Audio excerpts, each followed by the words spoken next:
Satukan niat, rasakan terlihat dekat kamera dan mulai langkah. Saya Anandita Makes Adu. Saya Federica Alexis Kal. Saya Tasya Kamila yang akan menjadi host Berani kali ini.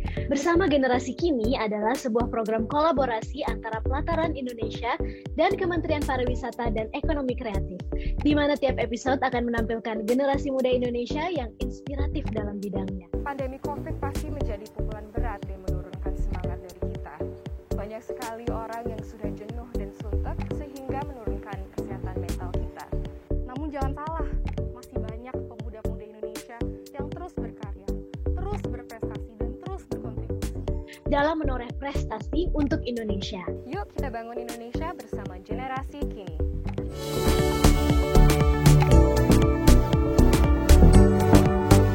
Tema hari ini adalah wanita merah putih bukan wanita biasa. Pada kesempatan kali ini kita akan membahas tentang wanita muda Indonesia yang berhasil melawan stigma-stigma yang ditorehkan kepada wanita pada bidangnya.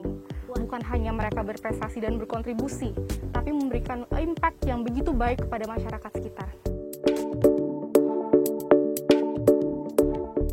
Kali ini kita akan membahas tentang wanita tangguh Indonesia yang berjuang di garda depan untuk tanah air.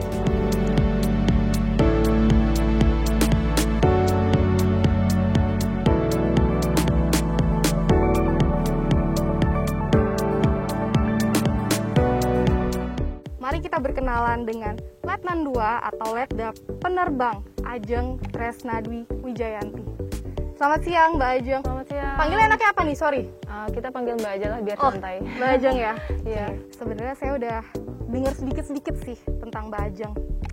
Di usia 26 tahun, sudah menorehkan begitu banyak prestasi sebagai penerbang militer yang sudah ditugaskan dengan berbagai penugasan pesawat militer, dan sekarang Mbak Ajeng menjadi penerbang B737 yang termasuk pesawat angkut VIP, VVIP, dan ini ya Mbak, kepresidenan ya? Betul. Pesawat ini kepresidenan? di belakang pesawat kepresidenan Skadron Darat 17.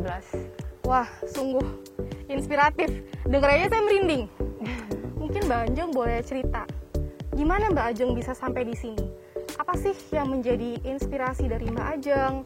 Apakah ini cita-cita dari kecil atau bagaimana Mbak? Pertama saya memperkenalkan diri terlebih dahulu. Nama saya Ajeng Tresnadwi Wijayanti. Saya lahir di Jakarta 25 September 1995. Saya memang lahir dari keluarga militer. Ayah saya memang seorang perwira TNI Angkatan Udara berpangkat kolonel. Awal mula saya berniat untuk masuk militer itu awalnya memang SMA itu saya ikut Paskibraka Nasional. Jadi waktu di tahun 2011 saya memang mewakili Provinsi DKI Jakarta untuk berangkat mengibarkan bendera pusaka di Istana Negara tanggal 17 Agustus 2011. Saat itu presidennya masih Pak SBY. Nah dari situ kita kan digembleng ya Mbak, dididik selama 1 bulan pendidikan semi militer. Disitulah muncul rasa kemiliteran saya lah. Kayaknya ini cocok nih buat saya tekunin nih, ya, seperti itu. Sehingga mulai dari situ saya memang bertekad untuk meneruskannya ke kedinasan. Di tahun 2013 saya mencoba pertama kali Akademi Militer, Akmil, Angkatan Darat di 2013. Tapi saat itu belum beruntung. Jadi saya mengalami kegagalan dulu 1 kali. Kemudian di tahun depan karena masih penasaran dan masih pengen, akhirnya coba lagi, tapi Angkatan Udara. Dan alhamdulillahnya disitulah keberuntungan saya masuk menjadi Taruna Akademi Angkatan Udara dan menempuh pendidikan selama 4 tahun. Jadi 1 tahun pertama saya tempuh di Magelang dulu, berbarengan dengan angkatan lain, darat dan laut.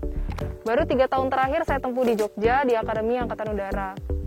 Nah setelah dari situ, kami seluruh Taruna Akademi Angkatan Udara itu diberi kesempatan untuk mengikuti seleksi penerbang TNI AU. Saya dengan 8 rekan putri saya yang lain, jadi taruni angkatan saya itu ada 9 orang, termasuk saya. Jadi kita itu diberi kesempatan juga untuk ikut seleksi tersebut. Dan terpilihlah 3 teman saya, 2 diantaranya jadi penerbang, sekarang di Skadron Udara 5 juga, dan satunya adalah navigator. Jadi 2 penerbang dan 1 navigator. Dan dari situ barulah saya dilantik benar-benar menjadi organik penerbang TNI AU. Jiwa nasionalismenya udah makin semangat. Pasti tadi yang seperti Mbak Ajeng sudah bilang, digembleng. Pasti juga ada pendidikan, pelatihan. Betul. Itu kan hal yang susah untuk dilewati ya Mbak. Betul. Saya penasaran, kenapa Mbak Ajeng bisa punya semangat merah putih begitu besar, begitu membara seperti saat ini? Apa yang buat itu Mbak? Oke, pertama mungkin saya punya background lah ya. Background ngelihat orang tua. Setelah itu saya memang merasakan sendiri bagaimana sih kehidupan militer itu seperti apa. Memang gak enaknya kita terpaku sama aturan. Nggak bisa sebebas remaja-remaja seperti usia saya saat itu. Tapi setelah saya lewatin dan setelah saya jalanin, saya suka. Saya merasa ya memang disinilah keunikannya dan terpacu diri saya untuk bisa nggak sih saya. Itulah niat saya untuk mencoba itu. Awalnya itu karena saya tertarik pertama. Setelah saya coba dan saya perdalami dan ternyata memang suka gitu, nggak masalah bagi saya. Kita penuh aturan, sampai namanya tentara kan, selama kita punya pangkat, selama kita masih terikat dengan organisasi, kita akan teratur gitu hidupnya. Pasti kita akan diatur, dan saya sudah menyadari itu, konsekuensi itu, dan saya terima apapun konsekuensinya karena ini sudah menjadi pilihan saya sejak awal. Nah, itu merupakan suatu cerita menarik dari Mbak Ajeng tentang perjalanannya selama ini. Sekarang kita mau ngobrol lebih banyak lagi. Mari kita ke Hanggar Skadron 17 untuk lanjutin ceritanya dengan Mbak Ajeng.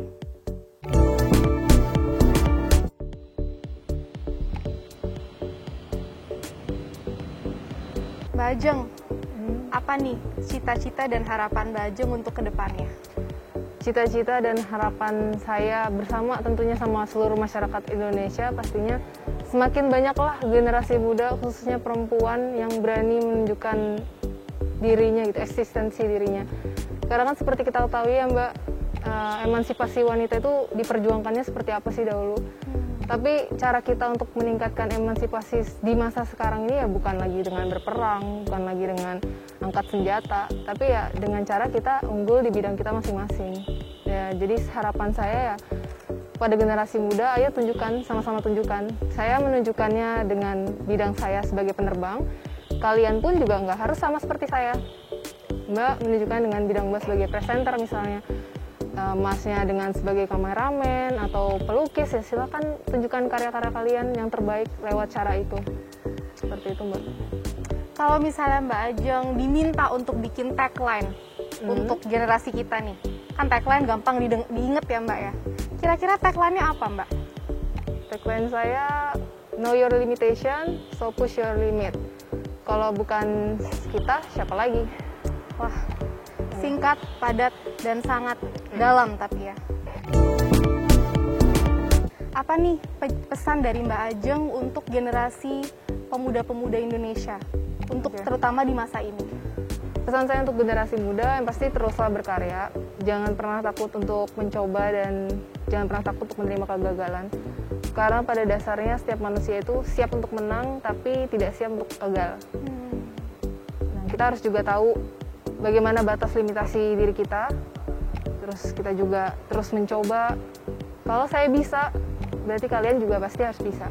Itu dia diskusi kita dengan Letnan 2 Penerbang Ajeng yang sungguh memberikan begitu banyak motivasi, berbagai macam inspirasi, dan juga semangat kebangsaan dan nasionalisme.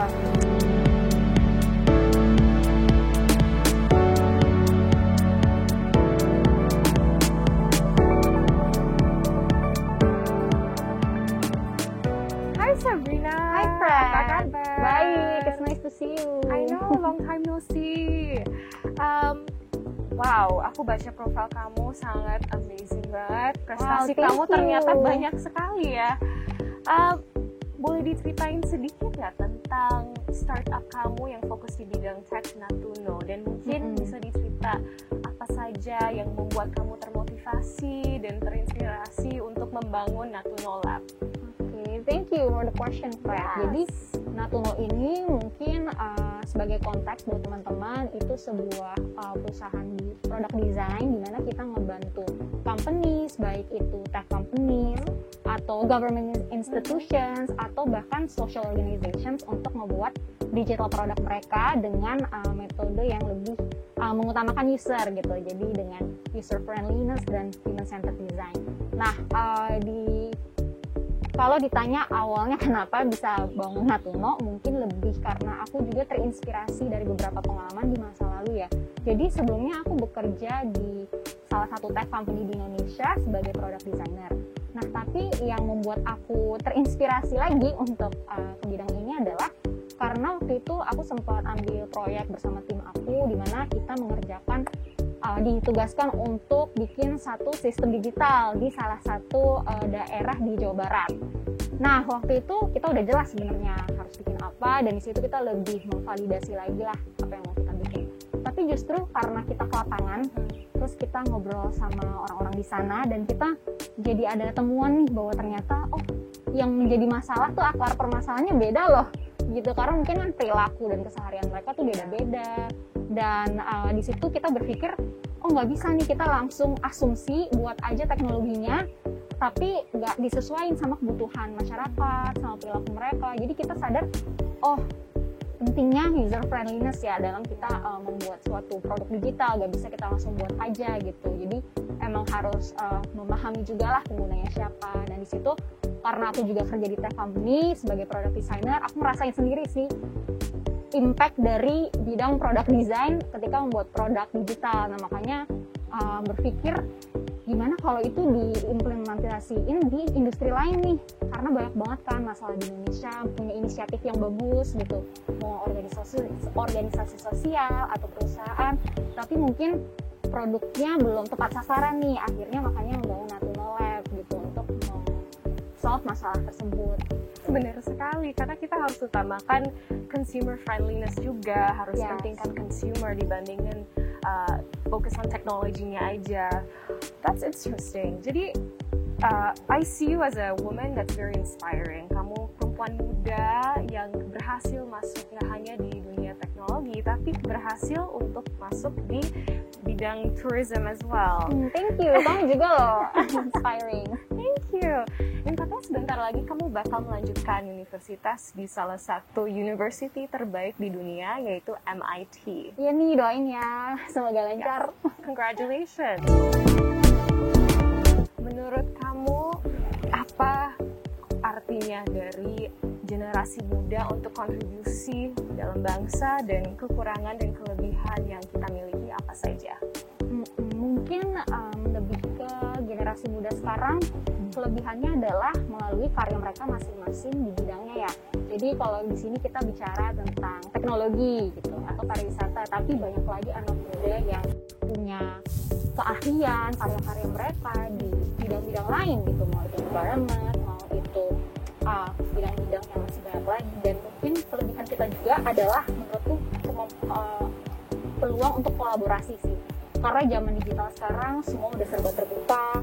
Di zaman digital sekarang kita juga udah, ketika mau cari informasi, kalau bisa aku ambil quote menarik tuh, everything is figure outable, atau artinya semua bisa dicari tahu kan gitu, lewat internet ataupun melalui reach out ke orang, bisa lewat social media juga gitu kalau kita bisa. Dan aku rasa itu sih yang jadi kekuatan anak muda sekarang gitu, melalui bidang mereka masing-masing mereka bisa berkarya, dan area untuk kolaborasi tuh udah luas banget.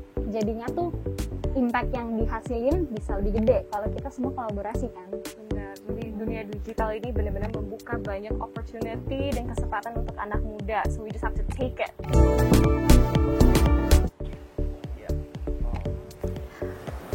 Kamu mau lihat yang kesana nggak? Itu kayaknya ada kolam ikan, ada taman. Ayo banget yuk, biar sambil jalan-jalan. Yes. Okay. Sambil ngobrol-ngobrol lagi ya. Sabrina, sebagai wanita Indonesia yang sudah terjun langsung ke beberapa bidang di Indonesia, menurut kamu apakah stereotype terhadap wanita masih ada? Seperti ada orang yang mungkin meragukan kapasitas kamu karena kamu perempuan yang sangat cantik mungkin dilihat dari fisik. Interesting question. Jadi kalau aku sendiri sebenarnya awalnya nggak mikir sih ini tuh bidang yang aku terjunin ini male dominated or not, tapi mungkin pas udah dijalanin kali ya, nggak sadar ada sekarang tuh sedikit-sedikit stereotype, misalnya kayak lebih mempertanyakan kapabilitas kita, padahal waktu itu mungkin posisinya aku bersama teammateku yang juga laki-laki, tetapi nggak terlalu dipertanyakan gitu. Terus mungkin kalau misalnya di bidang travel ya, kan pernah juga jadi host di acara petualangan gitu. Nah, sempet mungkin kalau keraguan itu lebih ke kayak bisa nggak nih misalnya panas-panasan gitu ke lapangan gitu. Tapi jadi itu lebih ke mini assumptions aja sih menurutku. Tapi aku sebenarnya nggak terlalu mikirin itu di awal, karena aku sadar juga yang penting adalah mungkin kita menunjukkan kualitas dari work kita ya, kualitas karya dan pekerjaan kita, dan lama-lama justru respect itu akan kebangun dari situ. Jadi nggak melihat lagi identitas kita itu siapa, karena itu kan yang kalau bisa dibilang given ya gitu, tapi lebih ke ngelihat kapabilitas kita gitu. Jadi mungkin itu ya, dan aku mungkin kurang setuju kalau perempuan di stereotip kok malah sama hal-hal yang lebih ke cenderungannya kurang mampu atau kurang capable gitu ya, padahal sebenarnya women are strong gitu, kita juga kompeten, dan aku nggak ngerasa kita harusnya dilihat dari gender ya, karena setiap orang yang penting kualitas kompetensi dia masing-masing kan. Kalau kamu disuruh bikin tagline untuk generasi muda, apa tagline-nya? I think the tagline would be compare yourself with who you are yesterday, atau bandingin diri kamu dengan siapa diri kamu yang kemarin. Karena mungkin kalau kita anak muda kecenderungannya kita tuh bandingin diri kita sama yang lain kali ya, udah achieve milestone ini, padahal mungkin cerita kita tuh beda-beda, timeline kita beda-beda, dan justru kita harusnya lebih melihat itu sebagai peluang kolaborasi nggak sih? Jawaban kamu sangat tepat untuk advice buat perempuan juga ya, karena kadang-kadang kita merasa karena saking dikitnya perempuan yang mungkin masuk di beberapa bidang, kita merasa ada kompetisi atau rivalry antara sama perempuan, padahal sebenarnya kita nggak usah compare diri dengan perempuan lain, compare yourself to yourself, dan masih cukup ruang kok untuk semua perempuan untuk sukses di setiap industri. And they can shine dengan cara mereka sendiri. Aku setuju banget. Setuju. Kalau kamu bakal jadi pemimpin generasi muda sekarang, bagaimana kamu akan menghadapi pandemi saat ini? Waduh, berat nih. Karena kita tahu sendiri kalau pandemi tuh kayak tantangan besar, dan mungkin aku gak akan bilang this will be easy ya. Kalau di aku, misalnya pengalaman di Natuno di bidang teknologi, mungkin awal-awal karena pandemi kita sempat takut. Gara-gara semua perusahaan sedang fokus ke bertahan, mungkin mereka nge-cut budget mereka gitu untuk servis seperti kita. Tapi setelah dijalanin lagi, ternyata justru ini juga menjadi peluang, karena ternyata perusahaan juga sadar pentingnya teknologi dan digitalisasi kan karena pandemi ini, dan justru ternyata kita malah mendapat lebih banyak peluang tuh dari sebelumnya. Dan itu sih mungkin pelajaran dari pandemi ini, gimana kita justru secara kreatif coba ngelihat peluang yang mungkin kalau dari luar itu tantangan ya, tapi ketika kita lihat lagi ke akar permasalahannya, itu bisa jadi peluang buat kita bikin opportunity baru kan. Yes, benar. Jadi there's always opportunities, kita hanya harus determinasi dan tetap bertahan ya. That's a really wise words. Pesan apa yang Sabrina ingin memberi kepada semua generasi muda di Indonesia agar tetap semangat dan tetap berkarya? Mungkin kalau dari aku, ini kalau boleh aku kutip quote dari Steve Jobs, mungkin ini famous banget juga, quote yang banyak yang tahu, you cannot connect the dots looking forward, or you cannot connect the dots looking backwards. Maksudnya apa? Mungkin kalau aku flashback beberapa tahun yang lalu, kalau aku ditanya mau buat apa, berkarya apa, ya aku akan bingung ya. Tapi justru ketika sekarang aku look back, aku mencoba experience mulai dari kerja di perusahaan, mengambil proyek ke sebuah daerah, atau bahkan dari semua orang yang aku temuin, justru aku jadi sadar itu tuh yang membuat aku terinspirasi, dan itu yang menjadi connected dots yang memotivasi aku untuk membuat apa yang aku buat sekarang gitu. Jadi mungkin bagi anak muda jangan terlalu berlarut-larut untuk bingung, tapi terus explore aja potensi diri dengan ikut banyak kegiatan, ngomong dengan banyak orang juga ya, karena justru dengan conversations with everyone, ngobrol sama kamu atau ngobrol sama yang lain, itu malah disitulah kita bisa nemu inspirasi untuk berkarya sesuatu gitu atau bahkan berkolaborasi. So thank you so much sudah datang hari ini. Kita Thank sudah you, berbincang-bincang. Sepertinya aku juga belajar banyak sekali dari Sabrina dan semoga semua yang nonton juga ambil positifnya juga. Thank So, you, thank you once Fred. again. It's been a fun conversation. Semoga bermanfaat juga buat teman-teman di sana.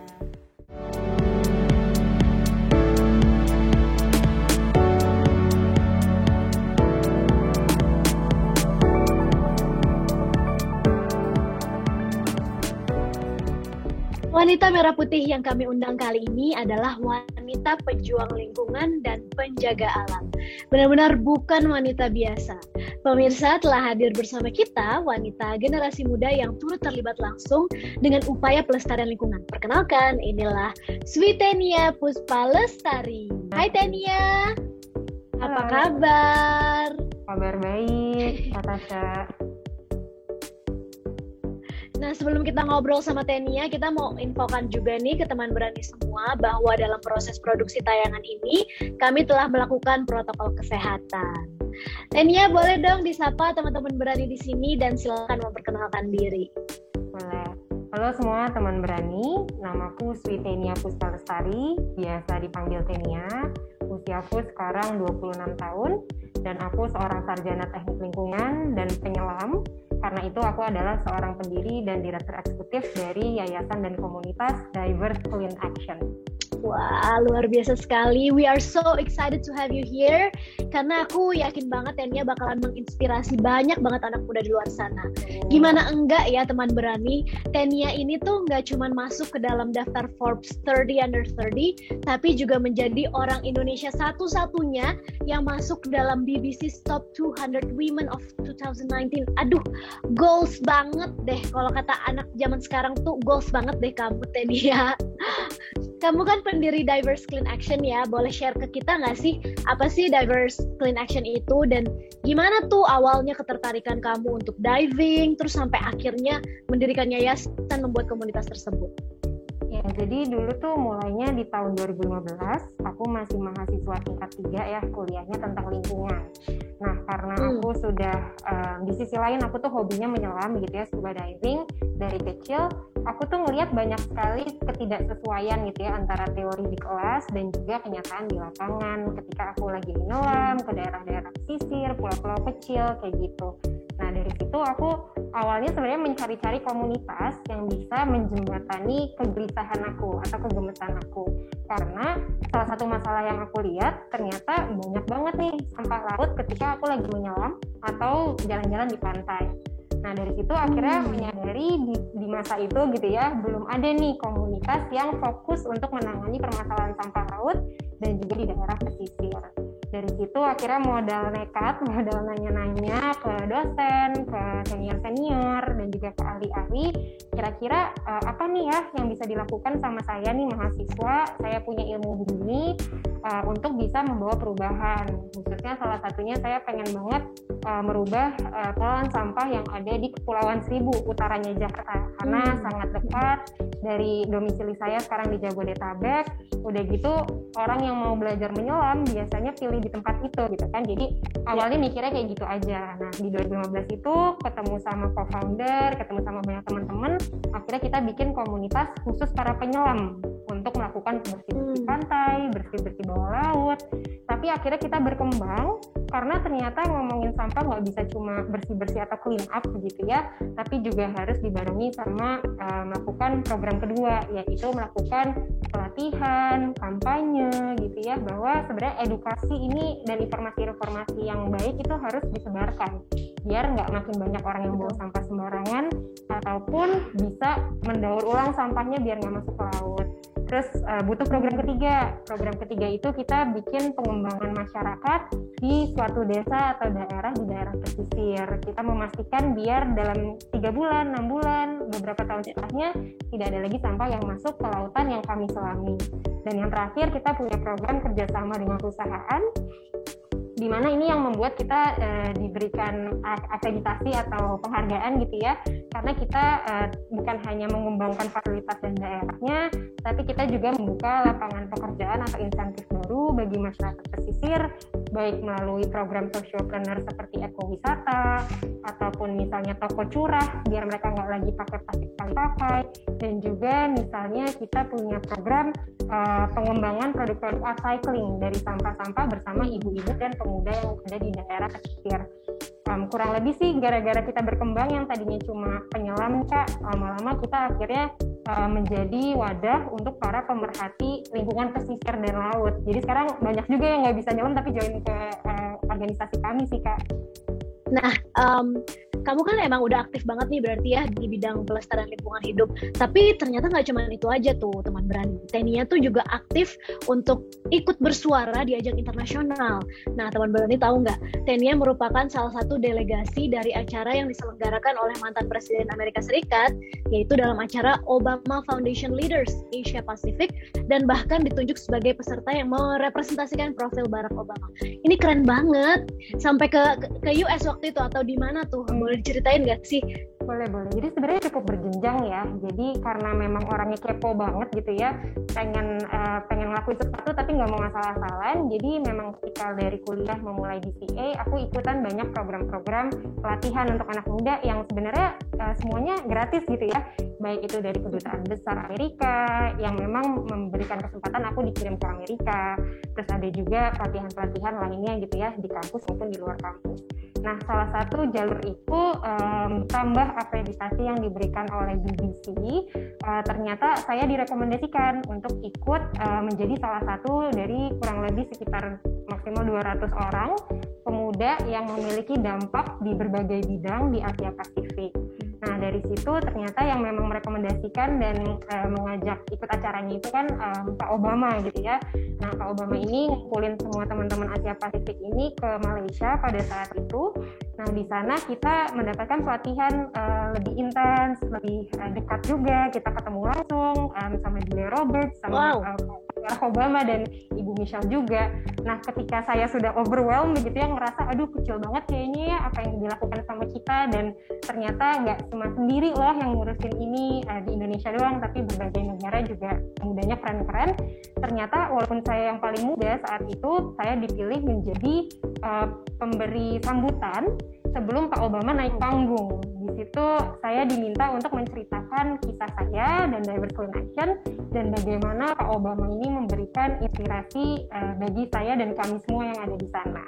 Dan tentunya pengalamannya deg-degan gitu ya, karena harus bicara bukan hanya sama delegasi, tapi juga sesama narasumber, ada CEO AirAsia misalnya dan lain-lainnya. Jadi kayak di situ awalnya nggak merasa percaya diri, tapi Pak Obama dan timnya meyakinkan kenapa sih saya dipilih gitu ya, karena ternyata saya memberikan dampak yang bukan untuk saya sendiri, tapi saya memberikan pelatihan-pelatihan sehingga dampaknya terus berkembang gitu. Jadi mereka merasa ini yang harus dimiliki sama banyak pemuda di dunia gitu, bahwa apapun yang kita lakukan walaupun kecil, ternyata kalau misalnya bisa dikemas dengan baik, dilaporkan dengan baik, ternyata bisa memberikan perubahan dampak-dampak yang lebih besar, dan nggak cuma di daerah sendiri, tapi di berbagai daerah lainnya.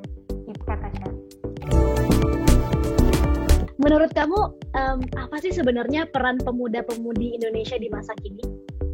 Oke, kalau kita ngomongin anak muda tuh sebenarnya sering banget dengar selentang-selenting tentang anak muda nih apatis, misalnya tidak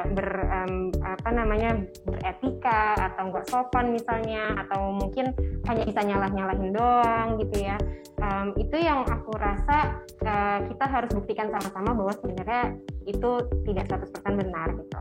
Kenapa? Karena menurutku kenapa sih tadi Kak Tasya sampai bilang bahwa aku berprestasi dan lain-lainnya, yang membedakan aku mungkin karena aku mendapatkan akses terhadap ilmu, terhadap networking, karena aku terus mencoba walaupun banyak gagalnya ya dari awal. Nah, dari situ aku rasa ketika anak muda sudah mendapatkan akses-akses tadi dan juga dukungan tentunya ya dari komunitas terdekatnya, anak muda tuh cenderung lebih agile gitu ya, lebih gercep gitu ya, gerak cepat, udah gitu lebih fleksibel, lebih kreatif, melihat solusi gitu ya. Nggak kita tuh pasti maunya cari cara yang cepat, cari cara yang mudah gitu ya, dan tentunya solutif gitu ya. Kalau kita ngeliat masalah kan kita nggak mau didiamin aja gitu, karena kita udah terbiasa banyak sekali mendapatkan akses kemudahan, baik itu di sosial media dan juga di lainnya. Nah, dengan kepercayaan itu dan juga dengan modal-modal tadi, aku rasa pemuda ini sangat bisa berperan penting untuk menjembatani tadi gap-gap, dari mulai gap permasalahan yang ada, gap ego sektoral, gap komunikasi yang mungkin belum baik di antara lintas generasi ataupun lintas stakeholder. Di sini tuh anak muda punya peranan penting yang aku rasa aku lihat sendiri gitu loh dampaknya di daerah-daerah yang kami bina, di mana itu dipimpin langsung sama pemuda. Khususnya di bidang lingkungan ya, Kak Tasya. Mantap. Nah, seandainya Tania kamu menjadi pemimpin generasi pemuda sekarang, ini kan kita lagi berkutat dengan yang namanya pandemi nih ya. Gimana cara atau strategi kamu nih kalau seandainya gitu, kita berandai-andai kamu jadi seorang pemimpin gitu ya. Gimana strategi kamu dalam menghadapi pandemi ini? Gitu ya, tapi mungkin kalau aku akan membuat kebijakan-kebijakan dan aksi berdasarkan empati, lalu ilmu sains, dan juga menjadikan anak muda sebagai center dari pergerakan di daerah-daerah. Kenapa? Karena aku sendiri selama pandemi ini banyak teman-teman Diverse Plan Action yang memang bekerja di misalnya sektor wisata, yang memang pemasukannya mungkin hilang gitu ya karena adanya pandemi, dan nggak cuma 3 bulan tapi udah hampir 2 tahun sekarang. Tentunya ketika kita ngomongin lingkungan ke mereka gitu ya, nggak bisa sama dengan ketika sebelum pandemi. Kita harus memikirkan empati dalam arti memastikan mereka bisa hidup hari ke hari, bisa makan gitu ya. Dan pun kita mau membangun sesuatu perubahan, itu semua pasti akan berdampak terhadap ekonominya mereka. Sebagai contoh, kita di Bali punya program namanya Marine Debris Rangers, di mana kita ngajak pelaku-pelaku wisata ini untuk selain memang bisa bertahan hidup di masa pandemi, mencari pemasukan-pemasukan baru dari aktivitas lingkungan. Dari situ akhirnya pelan-pelan bisa ada ekowisata, menanam mangrove, menanam karang gitu ya, dan bahkan salah satu kegiatan yang saya lakukan di pandemi kemarin menanam pohon di pelataran di Menjangan gitu. Jadi saya rasa ketika tidak ada empati di situ gitu ya, ketika kita memaksakan perubahan perilaku dalam arti kesehatan, pakai masker dan lain-lain, tanpa memperhatikan ekonominya, tanpa memperhatikan keadaannya, itu pasti akan sulit diaplikasikan di lapangan. Dan untuk membuat perubahan-perubahan itu lebih cepat, tidak lebih bertele-tele secara administratif gitu ya, kita butuh anak muda untuk mempercepat bantuan dari pusat dan juga program-program dari pusat, program baik tidak hanya tentang kesehatan, ekonomi, tapi juga lingkungan bisa terdeliver di daerahnya masing-masing, membantu tentunya pemerintah daerah yang ada.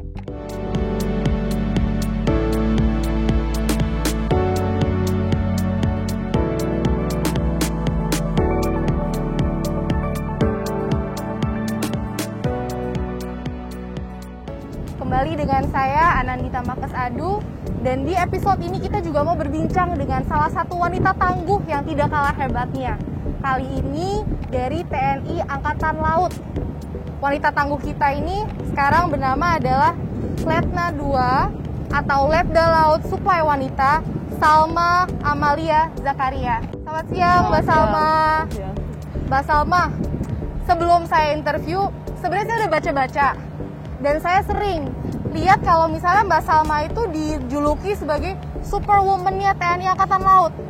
Kok bisa Mbak? Kenapa bisa dapat julukan itu? Saya Letda Laut Suplai Wanita Salma Amalia Zakaria, NRP 24565-P. Saya lulusan Akademi Angkatan Laut, Angkatan ke-66. Saya mendapatkan penempatan sebagai Wapadifmin di KRI I Gusti Ngurah Rai, nomor lambung 332, Satuan Eskorta Koarmada 2, Surabaya. Saya dijuluki sebagai Superwoman dari TNI AL dikarenakan segudang prestasi saya yang telah saya raih mulai dari sebelum saya mendaftar menjadi Taruna Akademi Angkatan Laut sampai dengan saya lulus menjadi seorang Letnan 2. Dan event yang saya ikuti juga banyak sekali. Ada perlombaan dari antar Akademi Kepolisian dan TNI, ada Prombopora, Piktar, maupun yang ajang internasional, International Nautical Competition di Pakistan tahun 2020 silam.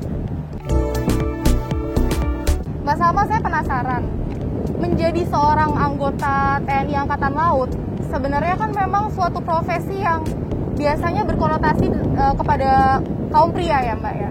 Sedangkan Mbak Salma bukan hanya menjadi anggota tapi berprestasi.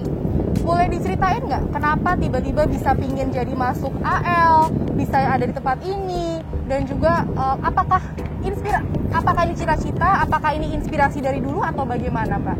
Saya memang dari kecil sudah bercita-cita untuk menjadi seorang abdi negara seperti almarhum ayah saya.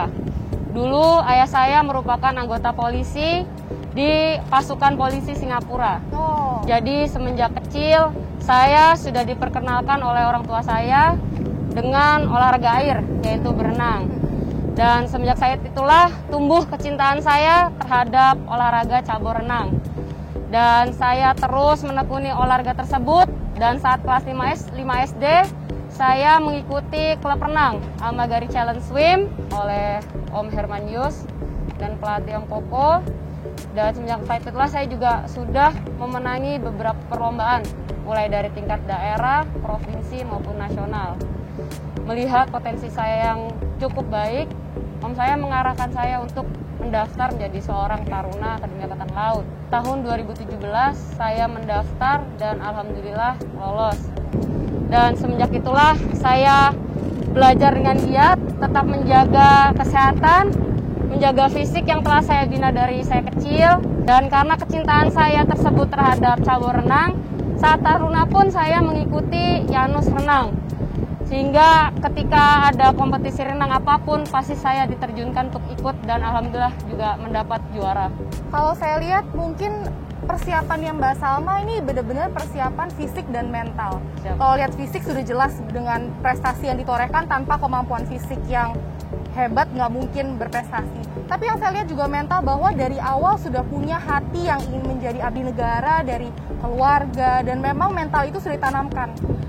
Saya penasaran, menurut Mbak Salma, kalau untuk generasi kita sekarang, generasi pemuda, apa sih sifat dasar yang harus dimiliki supaya generasi kita itu bisa terus berkontribusi, membangun, generasi kita bisa menjadi generasi yang optimis, positif. Kira-kira sifat dasar yang harus dimiliki itu apa Mbak? Tentu satu sifat dasar yang paling dasar, yang penting sekali bagi saya untuk mencapai prestasi saya hingga saat ini, yaitu adalah disiplin diri. Karena dengan disiplin diri itu kita dapat menumbuhkan sifat-sifat baik lainnya yang dapat mendukung kesuksesan kita ke depannya. Selain juga kedisiplinan diri, kita juga harus mengenal diri kita sendiri. Kita harus tahu apa sih kelebihan saya, dan kita harus tetap maintain itu kelebihan dan mengembangkannya sehingga ke depannya dapat bermanfaat bagi diri kita sendiri dan lingkup yang lebih luas bagi bangsa dan negara. Disiplin ya Mbak? Iya, betul sekali. Ngomong-ngomong tentang disiplin, nggak jauh-jauh, kalau sekarang disiplin sering disambungkan dengan protokol kesehatan, karena sekarang kita di masa pandemi. Kalau Mbak Salma diberikan kesempatan sebagai menjadi salah satu pemimpin generasi pemuda-pemudi Indonesia dalam menghadapi pandemi ini, kira-kira cara kepemimpinan Mbak Salma apa? Cara approach-nya gimana, dan gimana cara menghadapi pandemi ini? Tentu ketika saya diberikan amanah untuk menjadi seorang pimpinan TNI, kedepannya saya tentu harus siap dan bertanggung jawab atas perintah yang telah diberikan kepada saya. Mbak Salma benar-benar menginspirasi nih. Kalau misalnya Mbak Salma bisa bikin tagline untuk pemuda-pemudi kita, tagline-nya apa nih Mbak? Tagline saya itu adalah always strive for the best. Selalu berusaha untuk menampilkan yang terbaik dalam setiap kesempatan. Pokoknya ada kesempatan apapun kita harus tampil. Selama bertugas di TNI Angkatan Laut, selama ini pengalaman yang paling berkesan apa? Saya bisa cerita melalui pendidikan saya 4 tahun di Angkatan Laut. Jadi saya menjadi seorang taruna itu disiapkan dari segala segi, segala aspek, mulai dari kesamaptaan, wawasan, pengetahuan, semuanya disiapkan untuk bagaimana kita ke depannya bisa menjadi seorang pemimpin, khususnya TNI Angkatan Laut ke depannya yang bagaimana yang baik dan menjadi tauladan bagi para anggota. Gitu. Kalau dari Mbak Salma sendiri, apa sih cita-cita dan harapannya Mbak Salma untuk Indonesia, untuk masa depannya kita? Harapan saya untuk bangsa Indonesia, khususnya para pemuda dan pemudi, marilah kita tetap berkarya. Baik, terima kasih banyak atas semua wanita merah putih kita hari ini. Indonesia sangat bangga punya generasi yang berkarya, berkontribusi, dan terus membangun. Era new normal ini bukan penghalang bagi pemuda-pemudi Indonesia untuk terus berkarya. Mari kita terus bangun bangsa kita. Mari kita optimis dan mari kita merdeka dari kecemasan kita. Saya Federica Laxiskal. Saya Tasya Kabila. Saya Anandita Makes Adu selaku host Berani. Undur diri dan terima kasih. Sampai jumpa di episode selanjutnya. Hidupkan semua kesempatan bersama generasi kini.